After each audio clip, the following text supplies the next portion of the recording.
নমস্কার। জীবনের কঠিন সময়ে যখন আমরা দিশেহারা হয়ে পড়ি, তখন শ্রীমদ্ ভগবদ্গীতার বাণী আমাদের আলোর পথ দেখায়। আজ আমরা জানব শ্রীকৃষ্ণের এমন কিছু উপদেশ যা আপনার জীবন দেখার দৃষ্টিভঙ্গি বদলে দেবে। প্রথম বাণী। কর্মযোগ, ফলের আশা না করে কাজ করা। গীতার প্রধান শিক্ষা হল আপনার অধিকার শুধু কর্মে, ফলে নয়।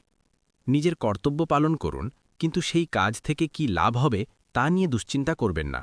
সাফল্য বা ব্যর্থতা উভয় পরিস্থিতিতেই শান্ত থাকাই হল আসল যোগ। ২. আত্মার অমরত্ব। শ্রীকৃষ্ণ অর্জুনকে বলেছিলেন যে শরীর মরণশীল, কিন্তু আত্মা অমর। আত্মাকে অস্ত্র কাটতে পারে না, আগুন পোড়াতে পারে না এবং জল ভেজাতে পারে না। মানুষ যেমন পুরনো পোশাক ছেড়ে নতুন পোশাক পরে, মৃত্যুও ঠিক তেমনি আত্মার এক দেহ থেকে অন্য দেহে পরিবর্তন মাত্র। ৩. মনের নিয়ন্ত্রণ।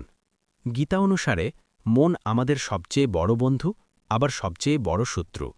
যে নিজের মনকে জয় করেছে, মন তার শ্রেষ্ঠ বন্ধু, কিন্তু যে মনকে নিয়ন্ত্রণ করতে পারে না, মন তার চরম শত্রুর মতো আচরণ করে। ৪. ভক্তি ও আত্মসমর্পণ। ভগবান শ্রীকৃষ্ণ বলেছেন, সব ধর্ম অর্থাৎ কর্তব্য ত্যাগ করে কেবল তার শরণাগত হতে। অর্থাৎ ঈশ্বরের উপর পূর্ণ বিশ্বাস রেখে নিজের কাজ করে গেলে ঈশ্বরই মানুষকে সব পাপ ও ভয় থেকে মুক্ত করেন। গীতার কিছু অমূল্য বাণী। সারসংক্ষেপ: যা হয়েছে ভালো হয়েছে, যা হচ্ছে ভালো হচ্ছে, যা হবে তাও ভালোই হবে। তুমি খালি হাতে এসেছিলে, খালি হাতেই চলে যাবে। অতিরিক্ত লোভ, ক্রোধ এবং মোহ, এই তিনটি হল নরকের দ্বার, যা মানুষের ধ্বংস ডেকে আনে। গীতার এই শিক্ষাগুলো নিজের জীবনে প্রয়োগ করার চেষ্টা করুন। দেখবেন জীবন অনেক সহজ হয়ে গেছে।